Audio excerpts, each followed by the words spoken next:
ভূত হয় কিন্তু কেউ দেখতে পায় না, ঠিক তেমনই আমি বাড়ির সব কাজ করি কিন্তু কেউ দেখতে পায় না। আমি কি ভূত হয়ে গেলাম?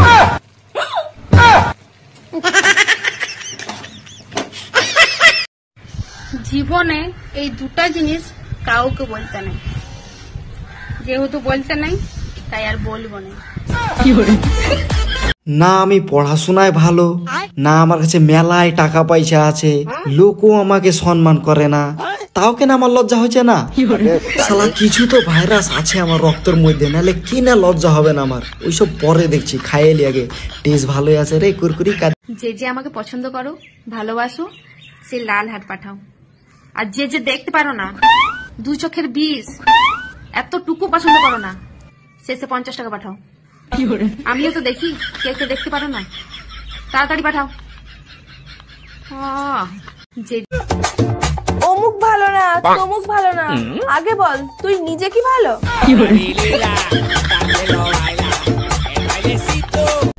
আরে তুইও কি ফোন দিয়ে টাকা ইনকাম করতে চাস? হ্যাঁ। তাহলে ফোনটা বেচে দে।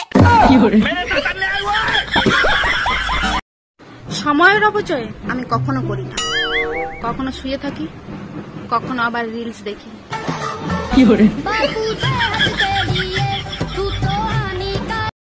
তোমরা কি জানো কুম্ভকর্ণ কেন এত ঘুমাইতো? তোমরা কি করে জানবে? আমি জানি, কারণ সেই সময় মোবাইল ছিল না, তাছাড়া ও অনলাইনে থাকতো। দিন রাত ফোন নিয়ে বসে থাকা পাপীরা একটি কথা মনে রাখবে, আমিও তোমাদের সঙ্গে আছি।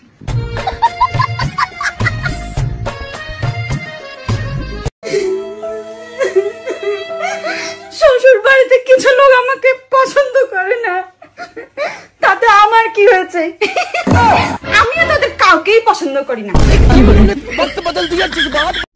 ভাই কালকে তুই আমাদের গলিতে এসেছিলি না তো কেন? আর না গলিতে চুরি হয়েছে আমি বলে আসি, তুই করিসনি। মোর লাইফের সবচেয়ে বড় সমস্যাটা কি জানেন? মুই বুঝলে 2 লাইন বেশি বুঝি, আর না বুঝলে কিছুই বুঝি না।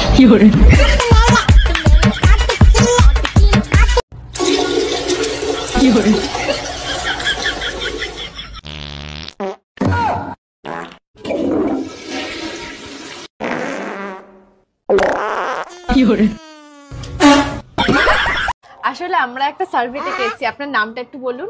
লালি। আপনার কুকুরের নাম জিজ্ঞেস করিনি, আপনার নাম জিজ্ঞেস করেছি। এটাই আমার নাম। রান্নাটা আসলে ছেলেদের করা উচিত, কারণ কথাটা হচ্ছে কুকিং, নট কুইন।